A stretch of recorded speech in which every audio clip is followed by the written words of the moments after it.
ഇപ്പോൾ എംജിക്കൊപ്പമുള്ള ഫോട്ടോ പങ്കുവച്ചുകൊണ്ട് പുതിയ social media പോസ്റ്റുമായി എത്തിയിരിക്കുകയാണ് ലേഖ. എന്റെ ആയുസ് മുഴുവൻ എനിക്ക് നിന്റെ സ്നേഹം വേണം, ഇല്ലെങ്കിൽ നിന്റെ സ്നേഹമുള്ളതുവരെ എനിക്ക് ആയുസ് മതി എന്നാണ് ലേഖയുടെ സോഷ്യൽ മീഡിയ പോസ്റ്റ്. ഇതാണ് യഥാർത്ഥ സ്നേഹത്തിന്റെ നിർവചനമെന്ന് ആരാധകർ പറയുന്നു. ഇരുവരുടെയും സ്നേഹത്തെക്കുറിച്ചുള്ള വർണ്ണനകളാണ് മറ്റു കമന്റുകൾ. വളരെ രസകരമാണ് എം.ജി. ശ്രീകുമാറിന്റെയും ലേഖയുടെയും പ്രണയകഥ. അടുത്തിടെ അനീസ് കിച്ചണിൽ അതിഥികളായി വന്നപ്പോൾ പോലും ഇരുവരും തങ്ങളുടെ പ്രണയകഥ പങ്കുവച്ചിരുന്നു. എന്നും കാണുന്ന ഒരു സുന്ദരിയോട് എം.ജിക്ക് വല്ലാത്ത ഇഷ്ടം തോന്നി. ഇഷ്ടം പറയാൻ പല ശ്രമങ്ങളും നടത്തിയെങ്കിലും പരാജയപ്പെട്ടു. പാടിയ പാട്ടിന്റെ കാസറ്റ് കൊടുത്തു. റെക്കോർഡിംഗ് സ്റ്റുഡിയോയിലേക്ക് ക്ഷണിച്ച് പാടുന്നത് കേൾപ്പിച്ചു. ലേഖയെ വർണ്ണിച്ച് എം.ജി ഒരു പാട്ട് കമ്പോസ് അടക്കം ചെയ്തു. പഠിച്ച പണി 18 നോക്കിയിട്ടും ലേഖ വീഴാതെയായപ്പോൾ വീട്ടിൽ കയറി ചെന്ന് കൈപിടിച്ചിറക്കുകയും ചെയ്തിരുന്നു അത്രേ. പക്ഷെ അന്നൊന്നും ലേഖ ഇറങ്ങി വന്നില്ല. പിന്നീട് എപ്പോഴോ അത് സംഭവിച്ചു. 14 വർഷം ലിവിംഗ് ടുഗദർ റിലേഷൻഷിപ്പിൽ ജീവിച്ചതിന് ശേഷമായിരുന്നു ലേഖയുടെയും എം.ജി. ശ്രീകുമാറിന്റെയും വിവാഹം.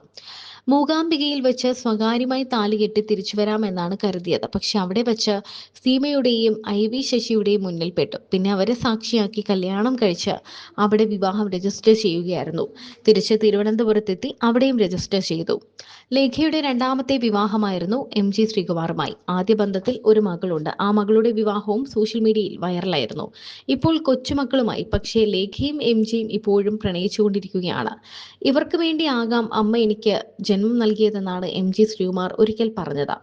തന്റെ ജീവിതത്തിൽ സംഭവിച്ച ഏറ്റവും മനോഹരമായ കാര്യം എം.ജിയെ കണ്ടുമുട്ടിയതാണെന്ന് ലേഖയും പലപ്പോഴും തുറന്നു പറഞ്ഞിട്ടുണ്ട്. ഇരുവരുടെയും സ്നേഹത്തെപ്പറ്റി പലപ്പോഴും സോഷ്യൽ മീഡിയയിൽ ആരാധകരും വാചാലരാകാറുണ്ട്. എപ്പോഴും ചിരിച്ചു കാണുന്ന എം.ജി. ശ്രീകുമാർ ഏറ്റവും അധികം സ്നേഹിക്കുന്നത് ഭാര്യയെ തന്നെയാണ്. ഇത്രയും വർഷം ലിവിംഗ് ടുഗദർ വന്നിട്ടും, കാരണം സാധാരണ ലിവിംഗ് ടുഗദർ ബന്ധത്തിൽ മുന്നോട്ട് പോകുന്നവർ ഒരു സമയം കഴിയുമ്പോൾ ആ ബന്ധത്തിൽ നിന്നും പുറത്തു വരും. ഏതെങ്കിലും ഒരു പങ്കാളിക്ക് ഉണ്ടാകുന്ന ബുദ്ധിമുട്ടോ അല്ലെങ്കിൽ എന്തെങ്കിലും പ്രശ്നങ്ങളോ ആയിരിക്കാം ആ ബന്ധങ്ങളിൽ നിന്ന് പുറത്തേക്ക് വരാൻ അവരെ പ്രേരിപ്പിക്കുന്നത്. എന്നാൽ എം.ജി. ശ്രീകുമാറിനെയും ലേഖയും സംബന്ധിച്ചിടത്തോളം ആ ബന്ധത്തിലേക്ക് ഇവർ കൂടുതൽ ആഴ്ന്നിറങ്ങുകയാണ് ചെയ്യുന്നത്. പൊതുവെ സെലിബ്രിറ്റി നടീനടന്മാരുടെ ദാമ്പത്യ ജീവിതത്തെക്കുറിച്ചൊക്കെ പലരും പ്രശംസിക്കാറുണ്ട്. എന്നാൽ മലയാള സിനിമയിൽ ആ ലിസ്റ്റിൽ മുന്നിലാണ് എം.ജി. ശ്രീകുമാറും ഭാര്യ ലേഖയും. എന്നും പ്രണയിച്ചുകൊണ്ടിരിക്കുകയാണ് ഇരുവരും. ഇവരുടെ പൊതുവെ പുറത്തുനിന്നുള്ള വീഡിയോകളും ചിത്രങ്ങളും ഒക്കെ കണ്ടാൽ ഇവർ തമ്മിലുള്ള സ്നേഹത്തെക്കുറിച്ച് നമുക്ക് വ്യക്തമാകും. എം.ജി. ശ്രീകുമാർ സമ്പാദിക്കുമ്പോൾ സൗന്ദര്യം കൊണ്ട് മഹാലക്ഷ്മിയാണ് ലേഖ എന്നാണ് ആരാധകർ പറയുന്നത്. ഒരുപാട് ചർച്ചയായ ഒരു ദാമ്പത്യമായിരുന്നു ലേഖയുടേതും എം.ജി. ശ്രീകുമാറിൻ്റെതും. ലേഖ ഒരു വിവാഹം കഴിഞ്ഞ് ഒരു മകളുള്ള ഒരു സ്ത്രീയാണ്.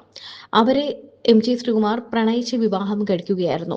എന്നാൽ ലേഖ തന്റെ ജീവിതത്തിലേക്ക് വന്ന ശേഷം തനിക്ക് ഉയർച്ചകളാണ് ഉണ്ടായിട്ടുള്ളതെന്ന് പലപ്പോഴും എം.ജി. ശ്രീകുമാർ പറയാറുണ്ട്.